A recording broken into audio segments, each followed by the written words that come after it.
Hi hello అందరికీ నమస్తే, welcome back to my channel. ఈ రోజు అయితే మా అక్క మ్యారేజ్కి అయితే వచ్చేసిన అనమాట. ఫైనల్ గా మా అక్క మ్యారేజ్ అయితే అయిపోయింది. సో మేమైతే దిల్ ఖుష్లు ఉన్నాము. ఈ మూమెంట్ మళ్ళా రాదు కాబట్టి మా అక్క ఫేస్ లో అయితే ఆనందం అయితే నెక్స్ట్ లెవెల్ ఉంది. అసలు ఎంత ముస్కురాయిస్తుంది చూసిరు కదా. ఇదైతే గోవా షూట్ అనమాట. మస్తు వచ్చినాయి ఫోటోలు అయితే. ఈ పోరోడైతే నన్ను గుంజుకుని పోతుండ్రా నా డాన్స్ ఆడదామని. పిల్లలైతే తీన్మార డాన్స్ అయితే జబర్దస్త్ చేస్తున్నారు. వీళ్ళంతా అఖిలాన్ వాళ్ళ ఫ్యామిలీ మెంబర్స్ అనమాట. గ్రూప్ ఫోటో అయితే దిగుతున్నారు. ఫైనల్ గా స్టేజ్ దిగిరో లేదో ఫోటో షూట్ అయితే స్టార్ట్ అయిపోయింది అనమాట. ఇక లాస్ట్ ఎండింగ్ షూట్ అనమాట ఇది. ఈ షూట్ అయితే చేసేసిన తర్వాత మేము వెళ్ళిపోతాం ఇక ఇంటికి. నేను వీడియో తీస్తుంటే అఖిలాన్ ఏమన్నాడో వినండి.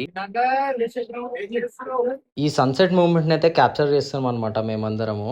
A few moments later. ఇక మొత్తానికి నేనైతే బరాత్ కి అయితే వచ్చేసిన. మా అక్క జబర్దస్త్ చేస్తుంది డాన్స్ అయితే. మా అక్క దిల్ ఖుష్ అయిపోయింది. ఎందుకంటే మా అక్క డ్రీమ్ కమ్ ట్రూ అయిపోయింది అనమాట ఈ రోజు. మా అక్కకి అఖిలన్న అంటే ఎంత ప్రేమ ఉందో ఈ వీడియో చూస్తేనే అర్థమైపోయి ఉంటది. నేనైతే మస్త్ ఎంజాయ్ చేసిన బరాత్ అయితే. మా దోస్ గాడ్ బి మస్త్ చేసిన డాన్స్. వన్స్ అగైన్ కంగ్రాచులేషన్స్ అన్న, మే your all dreams come true. Video on చేసినా లేదో పేపర్ షాట్ వేసిండు. మేమైతే మస్త్ ఎంజాయ్ చేసినాం బరాత్ అయితే. 4 రోజుల నుంచి పెద్దల వరకు అందరు ఎంజాయ్ చేస్తున్నారు. హ్యాపీ మూమెంట్ అన్నమాట ఇది. ఇక మొత్తానికి మా సింహకవి డాన్స్ చేస్తుంది. ఇదైతే ఫైనల్ మూమెంట్ అన్నమాట. రైట్, ఉంటాం అలా నెక్స్ట్ వీడియోలో కలుద్దాం. నా వీడియోలు నచ్చినట్లయితే లైక్ షేర్ సబ్స్క్రైబ్.